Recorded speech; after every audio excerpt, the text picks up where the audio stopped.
learning to let go. And what I mean about that is I have clients I've worked with for a while and that are, just fixed annuity buyers and that's it. And they will never learn. And it ends up becoming time that will not yield anything other than, emotional touch feelies, right? Which are great. This is one of the reasons I got in this business was to connect with people and help them in some of the more critical areas of their lives. But I have to pay the bills too. They don't give me this office for free.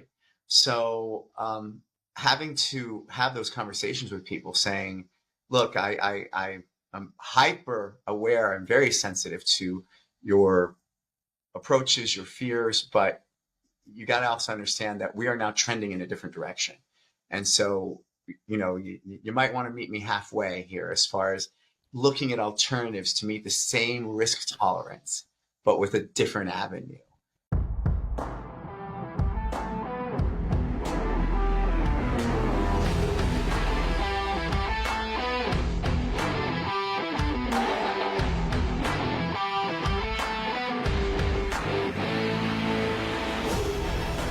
What's up, everybody? Welcome back to another episode of the Big Hitters Podcast. I'm here with Boris Castillo. Boris is a CFA, a CFP. He is the founder and owner of Amenity Wealth. He works with business owners. He is a financial advisor. He's a financial coach. Boris, thank you so much for joining us today. Andrew, thank you for having me. Well, hey, man, my first question is always the same question. Who are you and how'd you get to where we are today? So who am I? That's always the hardest one to answer, right? If I had to characterize myself, I'm a perpetual learner, always a student. I love learning new things, languages, concepts. I was already in production and had already like my VP and all that stuff before I decided to go for my charter. And the reason I did that was because it seemed so arcane. It seemed so, I don't know, like an Indiana Jones type, treasure trove of information. And it helped me feel a little bit more confident. So that's one of the reasons why I, kind of continued it. And it's kind of always been par for the course for me. So, for example, my ex-girlfriend, she and I learned German together. I know Spanish and French because they're easy. So that would be who I think I am, a perpetual learner. How I got here. Well, I started in the 90s. I'm dating myself, but I started then. Back on the dot-com bubble. And my sister was in this industry. And I got my degree in humanities. I studied Greek and Latin. My minor was finance in case I needed something to fall back on. And thank goodness I did that because no one's making money off Greek and Latin anymore. And so she left the industry, but I continued. And I started in a small boutique firm, and I've worked in the wirehouses, mostly banks and credit unions, so financial institutions. And I went independent 3 years ago, August 15th, 2022, in the middle of that, with the first down market we've had since 2008 in the S&P is when we decided to open our doors. But hey, Wellington Management opened in 1929, so. That's amazing. So, and it looks like you're primarily focused on business owners. Is that correct? Is that your kind of target audience? Yeah. I mean, I've worked with clients, from, executive C-level guys all the way down to widows. But the reason I like business owners is, number one, you can get lost in the weeds with financial planning and financial services. You can sit there and nitpick. Business owners understand the pragmatism of a decision has to be made sooner rather than later. So they understand there's a threshold of information that's good enough. So that's the other reason I like them is that they're the cycle is a lot shorter, and the concerns, even if they're in different sectors, are still very similar. Generally speaking, business owners are looking either to make this a lineage type of enterprise, or they're looking to sell it later on, right? In which case they have to worry about how do I do that? Long-term capital gains versus taking, over several years versus taking it all in 1 year. So that's one of the reasons why I like it. Plus, there's a lot more you can do with a business, a lot more you can leverage, and a lot more planning you can do that you just can't do with, W-2 employees.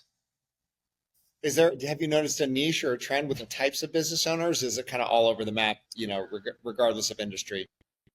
I'd say it's all over the map. Yeah. I mean, it's anything from, I mean, because of where I started, I used to work with another bank that was in right in front of the Calmar in downtown Los Angeles. The Calmar is the fashion district of it. So I'd say of the business owners, a good portion of them, if they were all together, are all in the clothing industry. But outside of that, what consultant engineers, either in oil and gas or in aerospace. Um, and a lot of retirees now, since I'm getting up there myself. We helped build them up to that, and now we've launched them into retirement. And yeah, so I should go and do a demographic breakdown, but we've been really busy lately, as you can imagine. I think every advisor's I been. bet. I bet.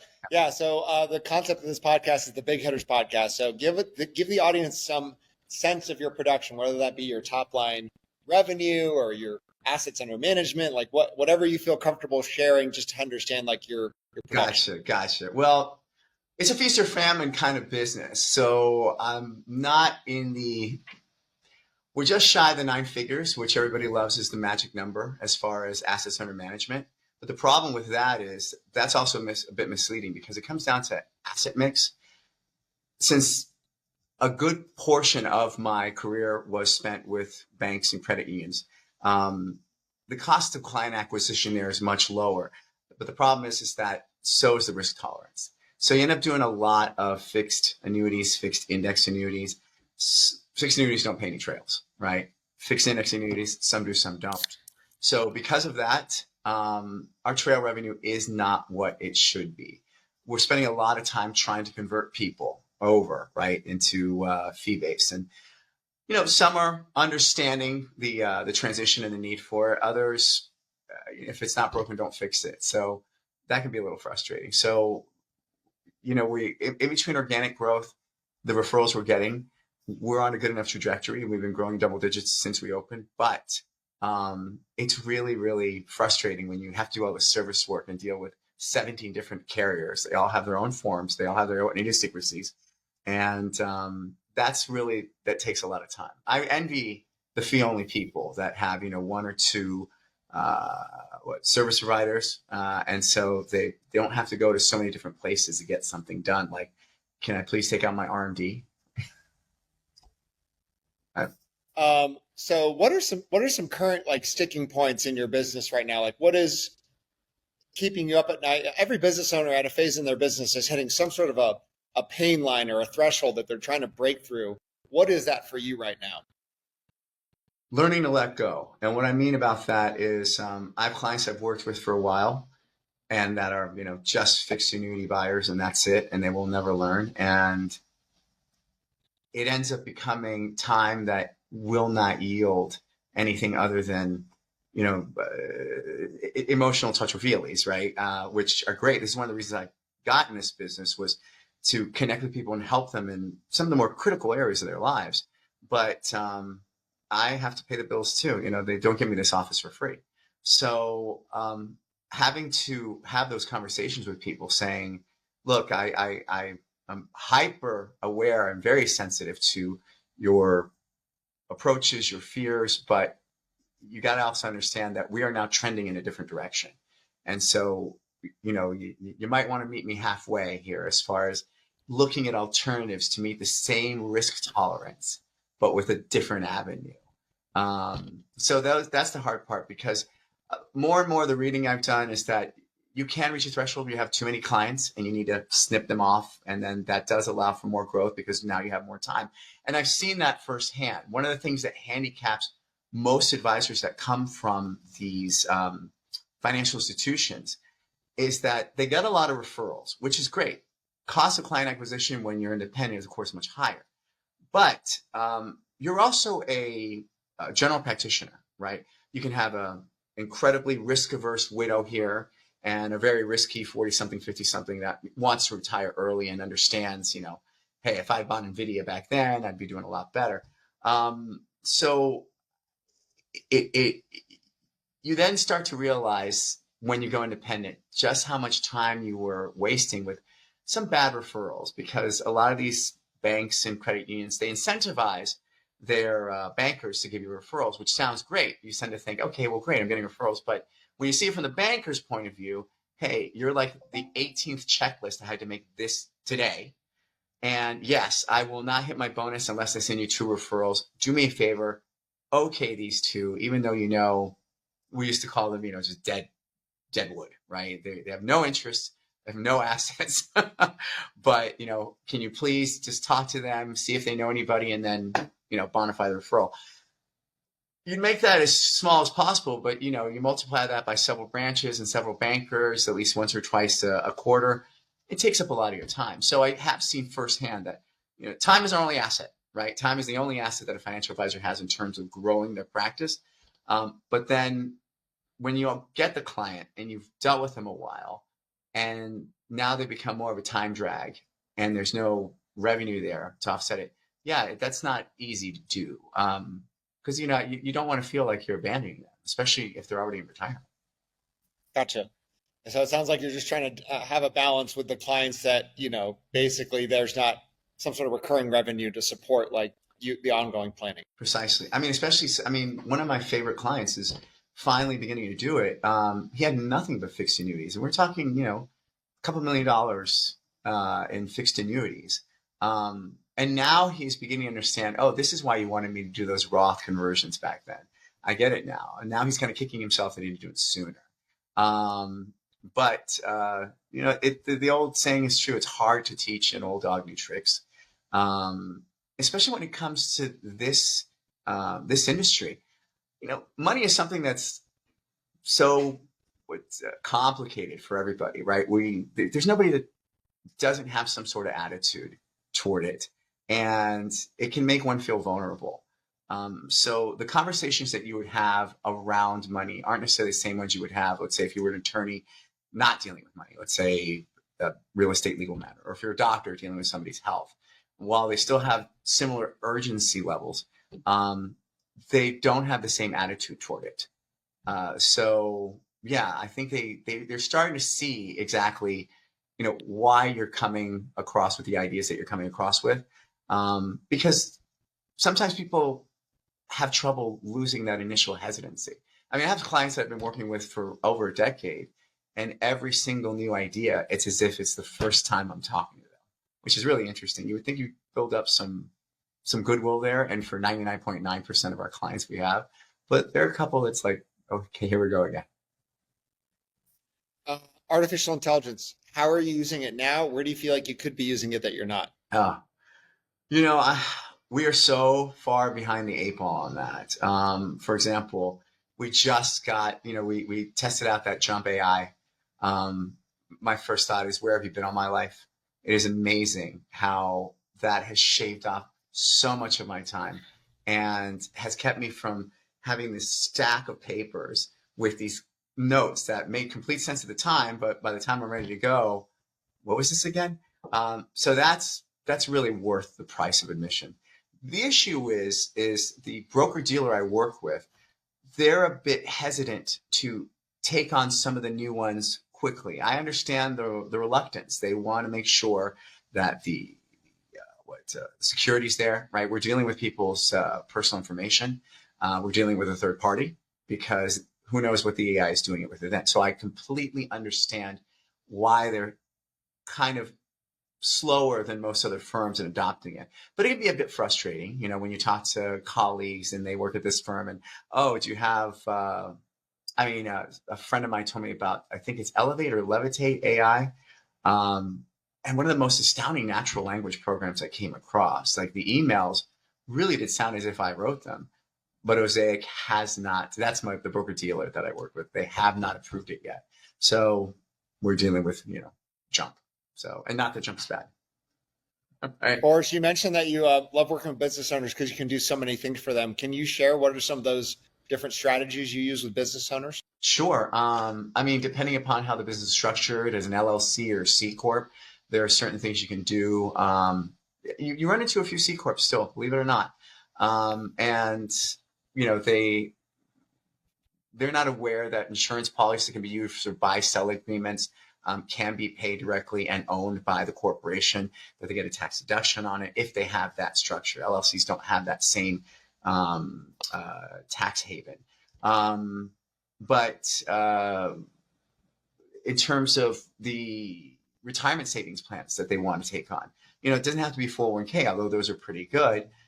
There are a lot of tests. They can do SEP IRAs, which allows them to put up to 25% of whatever it is that they claim for their income, and opens up the spigot really as far as, or the gamut, as far as what they want to invest in, right? Versus the bigger a company gets, the bigger the qualified financial plan gets, or the qualified retirement plan. It's more difficult to get a lot of different investments in there, and they're generally, pooled investments like mutual funds. A business owner that doesn't maybe leverages AI in a way that I can't, maybe has overseas employees and it's they themselves, they can do SEP IRAs and they could put it all in, I don't know, Tesla or NVIDIA or whatever it is that they decide that they're going to have the best growth prospects going forward. Of course, there are downsides too. 401ks, you can take loans out against them. Can't do that with a SEP IRA. And so that's just a couple examples of considerations you have to take on, the pluses and minuses. That's, I think, what people don't really, really understand. Most people get the idea that, okay, what is the best investment strategy? They leave out the for me part, right? They think that there is an objectively best type of portfolio, and they don't get that an investment, but the evaluation of investment as good or bad outside the context of a portfolio really doesn't make any sense, right? And the portfolio mix outside the context of the overall goal also makes no sense, right? So you actually have to take them a step or two back to remind them, what is the reason we're doing this? What is the ultimate goal? Forget the money for now, right? Right? What do you want to accomplish? How quickly do you want to get there? What fears do you really have? And, what can you stand? What would you rather have? And so this starts really getting at risk tolerance, time horizon. You ask them what their time horizon is, they'll just come up with a number because they're in the context now of just answering questions. Name, social security, risk tolerance. Yeah, that sounds good. That's critical. People don't understand risk tolerance and time horizon are critical. This is why they're asked. And uncovering what the person really wants is not as simple as just asking them, at least half the time. Boris, the floor is yours. This is the final question. Is there anything we haven't talked about today that you really want to talk about? So I guess the one thing I always talk about, the soapbox I get on, and the motto for the company is, it's not just about the money. We try to actually take a step back and try to see what the person not just is trying to accomplish, but what their fears are. Here's what most advisors don't get is that you're likely not the first advisor they've dealt with. And they likely either have heard or know of someone or have directly experienced a negative event. That doesn't go away. If the idea is, I'll just do the best I can and they'll just forget about it. No, phobias are still there. And the client could actually be reacting toward that, irrespective of what you've done, and can color the entire relationship. And frankly, unless you really address it, you won't give the client what they're ultimately looking for. Because it's not just financial planning. It's not just hitting my goal. They're looking for a state of psychological comfort. They want to be able to understand, I feel that you get me. I feel that my best intentions are foremost in your head. And I feel that you make room for my idiosyncrasies, right? This is how we show care. This is how we show consideration. Because in the final analysis, they don't necessarily need you. There are a plethora of people out there, right, that they can use for whatever reason. And also, unlike other professionals like, attorneys, most people will need to consult an attorney probably at least once in their life on something. Doctors, we will all see a doctor at least once in our lives, right? Financial advisors, there's a percentage of the population don't need us because they don't, have the issues that a financial advisor would be able to address, right? So now we're all kind of competing for those same individuals, right? So it's a very different type of profession. But what I'm happy to see is that because now, behavioral finance has become more and more in the forefront, we're understanding that, just asking the questions and just giving them, okay, well, I gave them the market returns or I offset their risk. Well, that's what you're paid to do, right? You don't get a cookie for that, right? But if the client walks away feeling good, feeling confident, right? That's a real win. I mean, one last story. I was with a bank 20 years ago, and 20 years ago, 7-figure account was a lot. So the majority of them were 7 figures or more. So the problem when they were that wealthy is that you're one of a few financial advisors you're dealing with. So they kind of play you off one another sometimes. And that left a bad taste in my mouth. It's one of the reasons why I went back, got my CFA, got my CFP. But what really was the reward when I came back is dealing with the people that weren't necessarily as wealthy, but that were wealthy enough and had anxiety about what their next step should be, or weren't even certain that they could do it. So when we run the numbers and show them, yeah, you can do it, and you even have, some cushion here. I've had people literally tear up saying, I never thought I could do it. And yeah, you drive home feeling you made a difference in this person's life, right? This person's going to sleep better tonight because you were able to show them that. That to me became more important than, oh, I landed another, 10-figure client or something like that. So yeah, that's what I would say. Boris, if people want to learn more about who you are and what you do, where would they go? So amenitywealth.com is the easiest way to get a hold of me. You can get the office location there. You can email me directly, and you can check out some of the blog entries that we put up. Awesome. I love it. Thanks for joining us. Thanks for having me. Thank you so much.